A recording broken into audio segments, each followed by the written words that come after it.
You are spying inside me? This is necessary if it bothers you. Where does the mysterious voice on the Heartway come from? Who is the mysterious person after all? There are three identities that can appear here. They are the protagonist's inner self and the Spirit of Timestamp artifact. Ancient civilization. Since the name is Heartway, then it means Ask the Heart. As the protagonist and the mysterious person's Q&A session unfolds, past experiences are gradually recalled.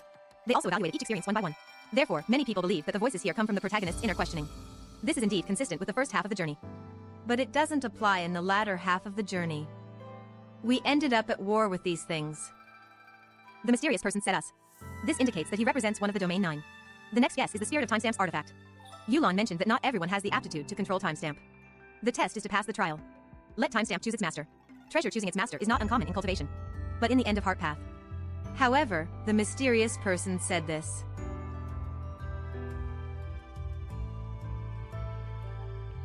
It came to Heart Path just to see a variable, and said that there will be a chance to meet in the future. If it is a spiritual tool, it should be housed in Timestamp. That way, they can always be together. There is no need to deliberately come over. The last guess is Ancient Civilization. The path of inner cultivation, the path of immortality. This is definitely the routine of a powerful cultivator choosing to pass on their mantle. This answer seems to perfectly fit all the conditions. Ancient Civilization once fought against darkness, and they still haven't been able to defeat them to this day. In Inars, we also encountered the ruins left by Ancient Civilization. In the Tower of Fantasy PD, there's also an old man in a fishing raincoat.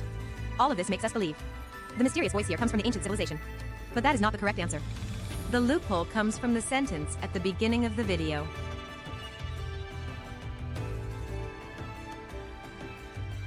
You are using a polite form of address. It is a form of address used for showing respect to someone. If it is an ancient civilization, he should be a powerful being who is thousands of years old. How could he possibly show us respect? However, this word has a deeper meaning beyond just respect. A you has revealed the true identity of the mysterious person. To be precise, it is not a he but an it. The true brain of Domain 9. The creator of timestamp technology. Hidden within the highest administrative and scientific institutions of Domain 9. It is the supercomputer array computer of the Zhengong. Since entering the Heart Path, do you feel like you're having a conversation with an AI? That's because it really is an intelligent AI. Many things also make sense now. The timestamp technology originally came from research at the Zhengong. It relies on the supercomputer array formation. That's why it can be projected here. Enter our trial illusion. It's not an exaggeration to say that it's half a timestamp spirit. The evidence is not limited to this. At the end of the Heartway, it said why it came here. The word variable also exposed its identity. The most widely used field for the term variable is undoubtedly computer science. At that time, I was very curious why there was such a word in the copywriting. But if it is an intelligent AI, everything makes sense. For computers, yes. All changes are caused by variables. Variables can change the results produced. Apart from these pieces of evidence, there is also what Xiaofeng has been emphasizing. Domain 9 is not about cultivating immortality. It is a science fiction story that involves encountering new energy. Due to the use of the new energy, this has also led to the development of a new technological path. It's like transitioning from the steam age to the electrical age. It represents progress in productivity. It also represents progress in technology. The existence of a questioning heart path from before. Everyone thought it was Linghai Neishi or a different dimension. But now we know that everything was done by Lai Zhenzi. So the questioning heart path has a new explanation. It is a virtual space generated by Lai Zhenzi. That's why it can show past scenes. There is a hidden mission in Windward Outskirts called Tech Takeover.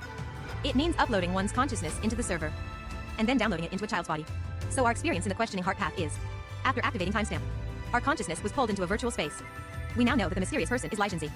So the friend mentioned by Lai Zhenzi is about to be revealed. It is Shirley, who is also undergoing the trial of timestamp at the same time. Lai Zhenzi is just a supercomputer. He is not an all-knowing and all-powerful god. Although it knows that we are variables, it knows nothing about us. That's why it used the opportunity of timestamp trial to get close to us, to test whether we can shoulder the heavy responsibility of fighting against darkness. It said that we will encounter hardships if we stay with Shirley. That means it found some problems during Shirley's trial. What happened during Shirley's trial? Okay, I'll wait for more information then. Let's continue to interpret the plot from the previous episode. Sirius and Rebellion away secretly. The protagonist and Shirley arrived at Sundial Square as agreed. Timestamp technology of Domain 9 consists of 3 parts. They are located in House Sundial, where the large-scale nuclear reaction device is located. Sundial Square, which spreads energy towards the Astral Monument. And the Astral Monument that launches energy to the timestamp device. After meeting Yulon, she said that we need to undergo an evaluation test. Not everyone can control timestamp. After activating timestamp, we arrived at the Heartway. The one who is overseeing our trial has been replaced by a ray computer. It's trying to peek into our hearts. Unfortunately, the protagonist is a person who has lost their memories. The memories only include the part after meeting Shirley and her brother. It says that it's rare for someone to have incomplete memories. This indicates that it has encountered or heard of such cases before. Coincidentally, there's actually a person who fits the criteria. Shirley's brother, Zeke. Since he can compete with darkness, it means that Zeke also possesses the power of timestamp. He is also from a space-time beyond Domain 9. It's possible that he is one of the variables. It's very likely that they have already met him before the formation of the team. A ray computer mentioned that Shirley and her brother are descendants of the heirs of Ida. It can be seen that from the moment they entered the virtual space, everything we have experienced is known to it. And it's not just a matter of knowing. It also made comments on the protagonist's past. This indicates that a ray computer has the ability of independent thinking. Zeke's choice can be considered as filling a plot hole in the story of Yaxia. The last question is not directed towards the protagonist. It is directed towards the player in front of the screen.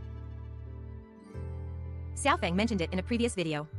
The protagonist is a person who has lost their memory. In this new world, Shirley is the protagonist's only best friend. In Yaxua's encounter, either being used or being calculated. This is also the reason why the protagonist is willing to accompany Shirley. The final question is somewhat sharp. Why are we guardians of Shirley? Because Shirley is Angle of Clemency, the faction that belongs to the heirs of Ida. Hycrose is uneasy about her existence. But there is Dr. Claire with her. Hycrose cannot deal with Shirley either. So we have to accompany them. But this is not a good thing. Accompanying is just an excuse. Hycrose cannot leave Shirley alone. So, officially, we are sent to supervise Shirley. In fact, they hope that Nemesis will have problems as soon as possible. This way, Hycrose can put pressure on Dr. Claire. And then conduct research on Nemesis. We are supervising Shirley because we are from a different faction. At least officially, we are still Hycrose's executors. If that's the case, then it's about factions. Then it's true that someone is supervising us. The person who is doing this is Nemesis, who is an Angle of Clemency. I am becoming more and more curious about the purpose of the Sage. Whether it's the protagonist or Shirley. Both of them were caused by the Sage. What exactly is he observing? Vera's experience was glossed over. After reaching the Angle of Clemency, she learned for the first time the protagonist's evaluation of them. The protagonist believes that the regression is wrong. It will cause more harm. This idea is not absolutely correct. In fact, as long as the regression can succeed, everything will be reset. Then there will be no pain. But all of these are based on the premise that the regression can succeed. The protagonist doesn't want to gamble his hope on such uncertainty. This is what the protagonist considers to be correct. The subtitle is asking what is the right thing to do. Yes, the protagonist has already answered that. The protagonist believes that the right thing is the right thing. That is the answer to this question. The final path is the true test for Lai Jinzi.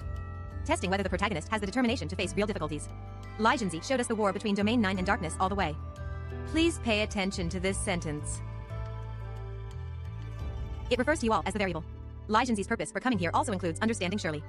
So what did it discover while spying on Shirley? Timestamp trial has ended. However, Shirley seems a little unusual. Her trial process seems normal. But it was completed as an observer. Or rather, she was an observer. To understand all of this, we need to start with the name of Nemesis. Nemesis originates from the Greek mythology goddess Nemesis. She is the goddess of revenge. At the same time, she holds both a sword and a balance. The sword is for punishment. The balance is for measuring. After measuring, she makes a judgment. This is the true Nemesis. It is also the wisest, most perfect work.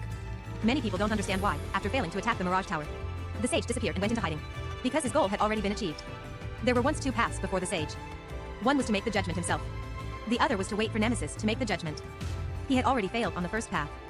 The Sage attempted a third time retracement. But he was stopped. Now he has chosen the second path. Waiting for the judgment of Nemesis. Shirley said this in the early plot. She wants to find herself as an Angle of Clemency. The true meaning of being born anew here. In the plot of In Ars. There are also words left by Frigg. Nemesis is a move made by the Sage towards the future. All of these indicate that Nemesis is not ordinary. She has her own mission to accomplish. Observe and measure, then proceed to judgment. The Sage has also been waiting for an answer. Should this world continue to exist, or should it be switched and started anew? A Ray computer has obviously also noticed this anomaly. His trial was supposed to be about peering into the human heart. But Nemesis acted like an observer of the world. This may be the reason why he judged that our future path will be even more difficult. After obtaining Timestamp, they reunited with Lu Hua. She mentioned the research results related to the Xingong. The relevant research results of Xingong have already published 5 volumes. The Xingong is where a Ray computer is located. All the achievements of Timestamp technology originate from there. After unlocking the statue and the Star Steel, they learn about issues with the Black Jade Ruins. Sister, come to the Black Jade Ruins quickly. It's urgent. When we arrived, we saw that Darkness was attacking the ruins. This is how we found out the reason why Nanine fled without a fight. She was trying to lure the enemy away from the mountain at that time. She pretended to be defeated and attracted Zeke and the female sword fairy away. The current garrison is definitely unable to resist. After dealing with Darkness, they entered the ruins. If we don't help clear out the Darkness here, then later you will find that all the domain guards will be killed. It can be seen that the domain guards are at a disadvantage when fighting against Darkness. After clearing out the Darkness, they found that Juyen had also gone berserk. Juyen was originally a monster active in the Black Jade Ruins. It was a part of maintaining the smooth operation of the ruins. But now it has gone berserk and is hurting people. The cause of this change is the flute sound of Nanine. Her flute sound's true target is the Juyen inside the ruins. But no one has noticed it. After a night of turmoil, the defense inside the ruins finally showed a loophole. It almost caused Darkness to break the seal and come out. After dealing with Juyen, we followed Lu Hua to the depths of the ruins. The composition here is identical to the materials in the Disorder Abyss.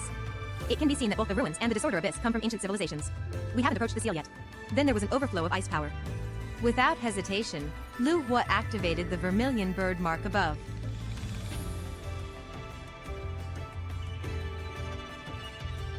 Fortunately, Lu Hua reinforced the seal. But this method puts a lot of strain on the body. Lan and Rongjin arrived in time. Next, you can see that the younger brother has a high emotional intelligence. It's your bad eyesight. Okay, then please go to the doctor's office with me to have a look at your eyes. Oh yes, because my eyesight is not good, it's best for my sister to help me. Watch me, so that I don't fall down wherever I go. Knowing that Lu Hua has a strong sense of pride, he deliberately used himself as an excuse to take Lu Hua back for treatment. Speaking of Lu Hua, this sibling pair is quite interesting. Lu Hua belongs to those with exceptional innate martial strength. He has been admired by his younger brother since childhood. But as they grew older, his younger brother's strength also began to emerge.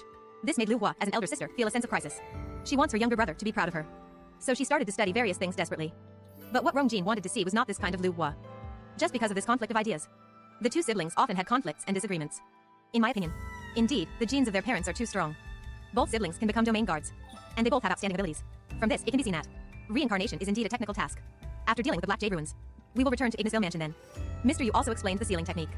Black Jade Ruins rely on spiritual energy to maintain the seal. Now the spiritual veins have dried up. It's only a matter of time before it becomes uncontrollable. For now, we can only reinforce it with timestamps. But according to Mr. Yu's words, this will come at a great cost. The domain guards are all prepared for this. This description is almost like going to one's death. Do we still need to sacrifice something to reinforce the seal? The main storyline comes to an end here. The plot involving Ignisville clearly isn't over yet. Two regions are still locked and inaccessible. That's exactly where Zeke and the female sword immortal went to pursue. It's just unknown if they'll still be there when he arrives. Zeke is searching for Nanyin. Or perhaps Nanyin has already been captured. From what we can see now, Nanyin's attack was a clever move that killed 3 birds with 1 stone. First, they used the temporal turbulence to ambush and kill us. Then, they used the sound of the flute to influence Zhu Yan. This caused the defense system of the ruins to malfunction. Finally, they lured us away from the ruins. They led Zeku and the female swordsman away. As the previous generation's white tiger, Nanyin, was unmatched in strategy compared to the previous race-based entity. The future battles in the Domain 9 will be even more difficult. Finally, let's return to the issue of the Palace of Formation. The Formation Array is a supercomputer. But was it created by humans, or did it already exist in the Domain 9? This reminds me of the lighthouse in Spirit Cage. Similarly, there are non-human creatures guiding humans. Apart from the main storyline this time, the side quests are also quite exciting. The dating journey of Sirius, Yulan's audiobook story, the daily life of Lu Hua siblings, and the mighty power of technology possession. How will the plot of Domain 9 future develop? Let's wait and see. This is the end of this episode. Follow Xiaofeng. Take you to experience a different tower of fantasy.